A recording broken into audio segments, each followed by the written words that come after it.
Assalamualaikum warahmatullahi wabarakatuh.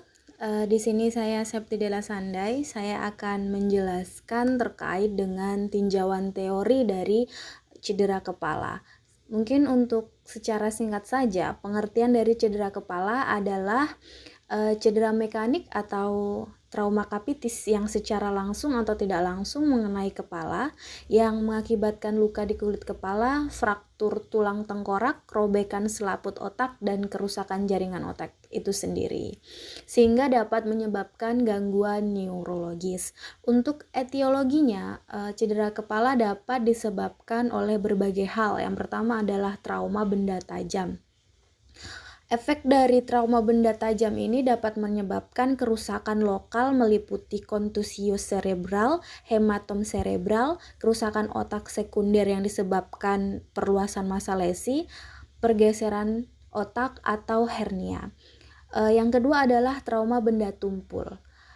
Kerusakan yang disebabkan trauma benda tumpul ini dapat menyebar secara luas dan terjadi dalam empat bentuk, yaitu cedera akson, kerusakan otak hipoksia, pembengkakan otak, hemorrhagic multiple pada otak koma terjadi karena cedera, dan batang otak atau kedua-duanya. Yang terakhir adalah etiologi lain-lain. Ini bisa disebabkan karena kecelakaan mobil, jatuh, atau kecelakaan dalam berkendara yang lainnya. Juga disebabkan bisa saja karena pada saat olahraga, namun bisa juga disebabkan karena kekerasan begitu. Nah, untuk tanda dan gejala, menurut Reisner 2009, gejala klinis cedera kepala yang dapat membantu mendiagnosa adalah battle sign atau warna biru atau ekimosis di belakang telinga atau di atas osmostoid. Dapat juga hematipanum atau perdarahan di daerah membran timpani telinga. Kemudian periorbital ekimosis, yaitu mata warna hitam tanpa trauma langsung. Rhinore atau cairan cerebrospinal keluar dari hidung, atau otore, yaitu cairan cerebrospinal keluar dari telinga. Untuk tanda-tanda atau gejala klinis yang berhubungan dengan cedera kepala ringan itu bisa juga karena dilihat dari pasien tertidur atau kesadarannya menurun selama beberapa saat kemudian sembuh. Sakit kepala yang menetap atau berkepanjangan, mual dan muntah, gangguan tidur dan nafsu makan yang menurun, serta kepribadian diri yang mengalami perubahan. Juga ada letargis. Selanjutnya adalah komplikasi yang disebabkan oleh cedera kepala itu ada sangat banyak. Yang pertama mungkin adanya epilepsi atau kejang pasca trauma. Ini terjadi beberapa waktu setelah otak mengalami cedera karena benturan di kepala. Kemudian ada afisia atau hilangnya kemampuan untuk menggunakan bahasa karena terjadinya cedera pada area bahasa di otak. Yang ketiga ada apraksia, adalah ketidakmampuan untuk melakukan tugas yang memerlukan ingatan atau serangkaian gerakan. Yang keempat agnosis, ini merupakan suatu kelainan di mana penderita dapat melihat atau merasakan sebuah benda tetapi tidak dapat menghubungkannya dengan peran atau fungsi normal dari benda tersebut. Penderita juga tidak mampu mengenali wajah-wajah yang dulu dikenalnya dengan baik.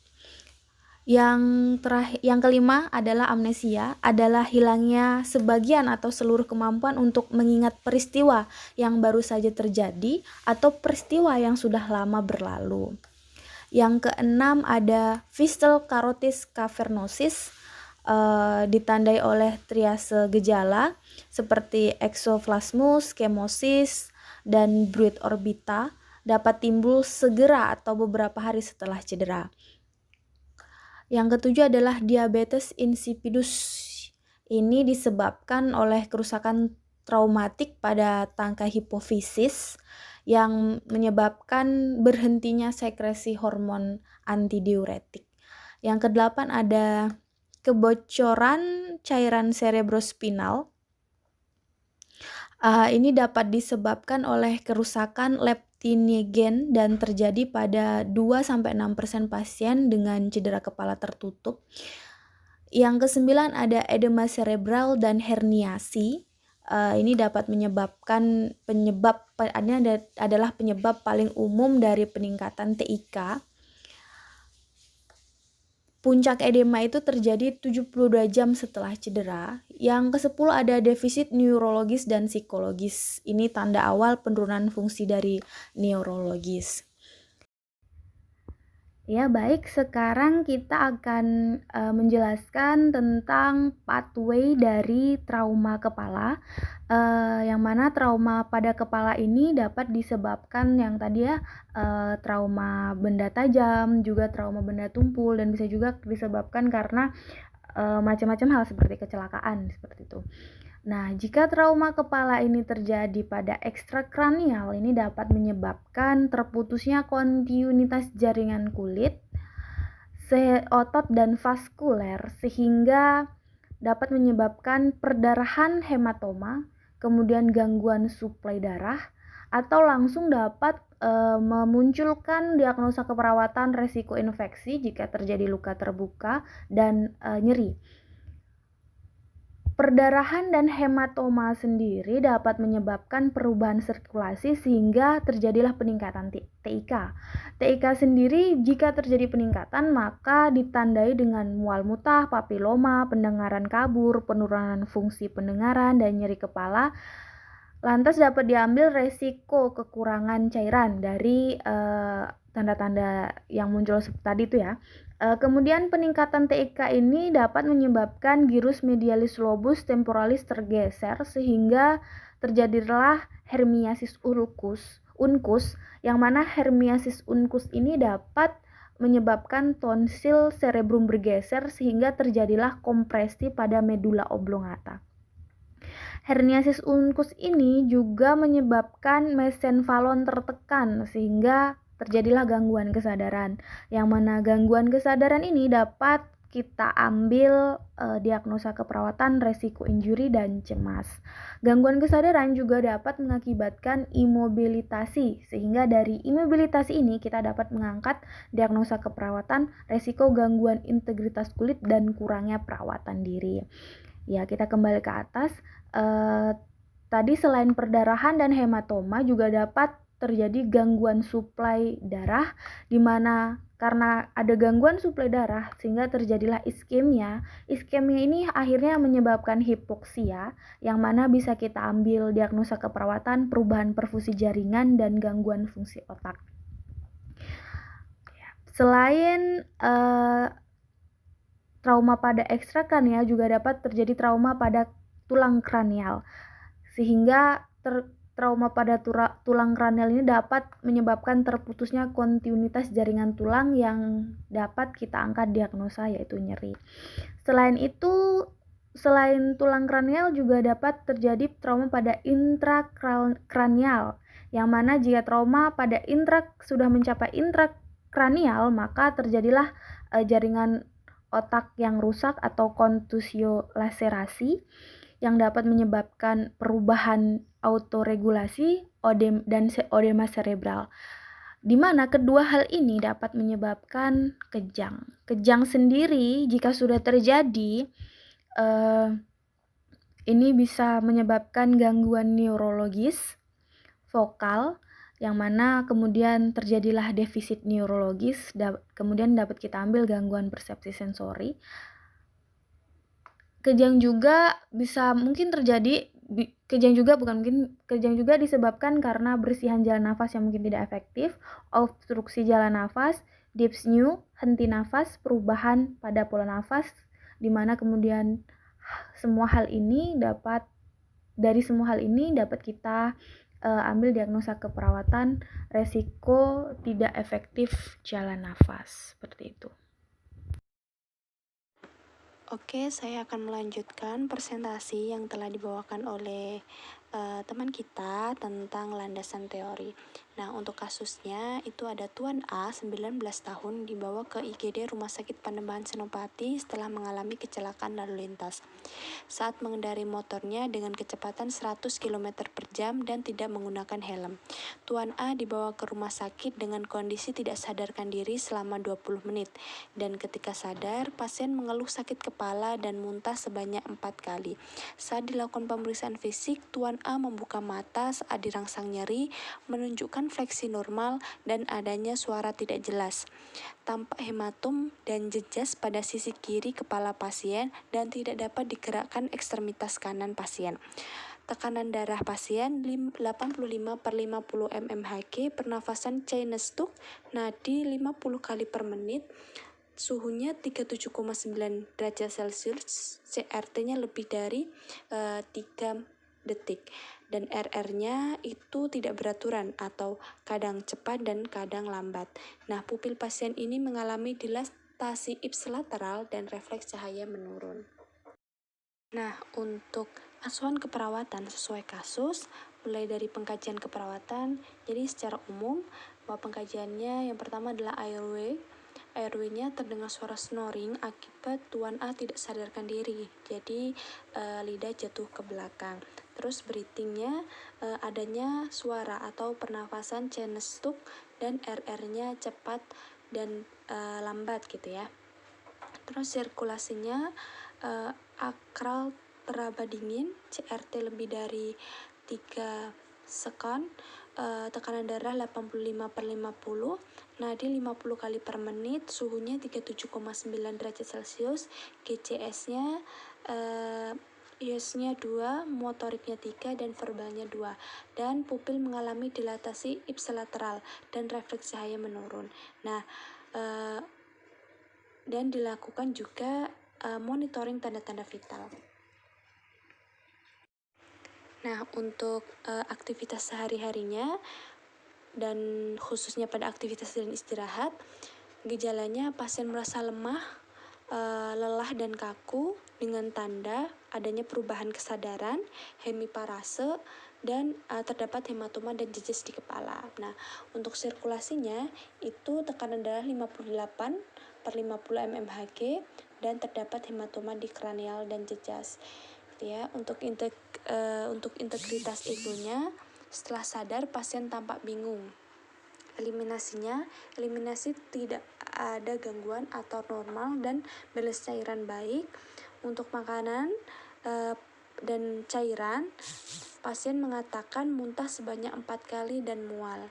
Untuk neurosensori, pasien kehilangan kesadaran dan pasien mengalami hemiparse sebelah kanan. Gangguan pengecapan dan juga penciuman, tidak ada gangguan pengecapan dan penciuman, jadi pasien mengalami asimetris pada wajah ya, karena tadi hemiparase atau adanya kerusakan pada otak sebelah kirinya. Nah, terus nyeri atau kenyamanan, pasien mengatakan nyeri di bagian kepala akibat trauma kecelakaan. Terus untuk pernafasannya, itu adanya perubahan pola nafas yang terkadang cepat dan lambat, dan adanya pernafasan Cheyne-Stokes. Untuk keamanan, pasien ini adalah pasien yang mengalami trauma karena kecelakaan. Nah, untuk kulit, itu adanya hematoma dan jejas di bagian kepala dan leher Tuan A, dan terdapat luka-luka akibat kecelakaan gitu, jadi ada beberapa jahitan gitu. Nah, untuk gangguan kognitifnya mengalami hemiparase dekstra dan adanya perubahan suhu 37,9 derajat Celcius. Nah, untuk interaksi sosial, jadi pasien ini belum begitu sadar secara penuh, dan pasien juga bicara tidak jelas. Nah, untuk penyuluhan pembelajaran itu tidak ada masalah ya. Nah, untuk data fokus itu ada data subjektif dan data objektif ya. Langsung saja kita masukkan saja ke analisa data. Yang pertama adalah DS-nya, pasien mengatakan badan terasa lemas dan bagian tubuh sebelah kanan tidak bisa digerakkan, dan pasien mengatakan mual, muntah-muntah. Nah, untuk DO-nya, pasien tampak lemas dan kulit pucat, pasien tampak lelah, pasien tampak tidak bisa menggerakkan badan sebelah kanan, akral teraba dingin, CRT lebih dari 3 detik, dan suhunya itu 37,9 derajat Celcius, tekanan darah 85/50 mmHg, dan nadinya 50 kali per menit. Nah, dengan tanda gejala ini ya, dengan DSDO ini, maka kami mengambil problem yaitu ketidakefektifan perfusi jaringan serebral dan etiologinya trauma kepala. Nah, untuk kasus selanjutnya itu ada DO-nya, terdapat pernafasan Cheyenne-Stokes, GCS-nya ES6, motorik 3, dan verbalnya 2, dengan RR tidak teratur, yaitu kami mengambil problem ketidakefektifan pola nafas berhubungan dengan gangguan neurologis. Terus, untuk kasus selanjutnya, DS-nya itu pasien mengatakan nyeri kepala, dan DO-nya pasien tampak meringis kesakitan, tampak banyak luka yang dijahit, tampak adanya hematom dan jejas di kepala dan leher sebelah kiri, dan kita mengambil pain ya. Painnya itu karena problemnya itu karena cedera kepala akibat KLL. Untuk Q-nya rasanya cenut-cenut, pusing dan sakit. Untuk R-nya bagian kepala khususnya sebelah kiri. Terus skalanya 6, dan T-nya itu nyeri hilang timbul gitu ya. Nah, kami mengambil problem nyeri akut dan etiologinya cedera fisik. Oke, jadi dari data fokus di atas itu ya, ada beberapa diagnosa yang diambil dan prioritas diagnosanya. Yang pertama adalah ketidakefektifan perfusi jaringan serebral berhubungan dengan trauma kepala. Yang kedua adalah ketidakefektifan pola nafas berhubungan dengan gangguan neurologis. Yang ketiga adalah nyeri akut berhubungan dengan agen cedera fisik. Seperti itu. Untuk selanjutnya akan dijelaskan kepada teman saya ya. Untuk intervensinya, diagnosa keperawatan yang pertama, ketidakefektifan perfusi jaringan serebral berhubungan dengan trauma kepala. Untuk tujuan dan kriteria hasilnya, setelah dilakukan tindakan keperawatan selama 3x24 jam, ketidakefektifan perfusi jaringan serebral dapat teratasi dengan kriteria hasil. Keparan cedera fisik kode 1913, perfusi jaringan serebral kode 0406. Yang pertama, tekanan darah sistolik dan diastolik membaik dari skala 1, berat menjadi 5, normal. Kedua, sakit kepala berkurang dari skala 1, berat menjadi 5, tidak ada. Muntah berkurang dari skala 1 menjadi 5, memar berkurang dari skala 1 menjadi 5. Cedera kepala tertutup atau terbuka membaik dari skala 1 menjadi 5. Untuk intervensinya, manajemen edema serebral kode 2540. Yang pertama, monitor keluhan pusing dan mual. 2. Monitor TTV. 3. Kurangi stimulus dalam lingkungan pasien. 4. Posisikan tinggi kepala tempat tidur 30 derajat atau lebih. 5. Libatkan dan dorong keluarga atau orang yang penting untuk berbicara dengan pasien. Selanjutnya, kolaborasikan dengan dokter terkait obat yang diberikan sesuai kebutuhan.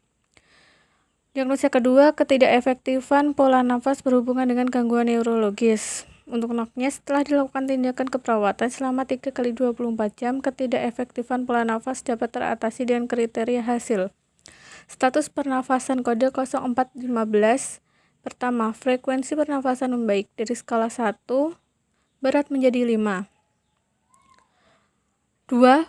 Suara auskultasi nafas membaik dari skala 1 menjadi 5, normal. Tidak ada suara tambahan. 3. Saturasi oksigen membaik dari skala 1 menjadi 5, normal. Untuk intervensinya, terapi oksigen kodenya 3320, manajemen jalan nafas kode 3140, monitor pernafasan kode 3350. Pertama, monitor status pernafasan dan oksigenasi, monitor kecepatan dan kedalaman serta kesulitan bernafas. 2. Auskultasi suara nafas, catat adanya suara tambahan. 3. Posisikan pasien untuk memaksimalkan ventilasi. 4. Konsultasikan dengan tenaga kesehatan lain mengenai penggunaan oksigen tambahan. Diagnosa yang ketiga, nyeri akut berhubungan dengan agen cedera fisik. Setelah dilakukan tindakan keperawatan selama 3 kali 24 jam, nyeri akut dapat teratasi dengan kriteria hasil. Tingkat nyeri, kode 2102. Yang pertama, nyeri yang dilaporkan membaik dari skala 1 berat menjadi 5 tidak ada. 2. Panjangnya episode nyeri membaik dari skala 1 menjadi 5 tidak ada. Ekspansi wajah membaik dari skala 1 berat menjadi 5 tidak ada. Untuk intervensinya, manajemen nyeri, kodenya 1400, monitor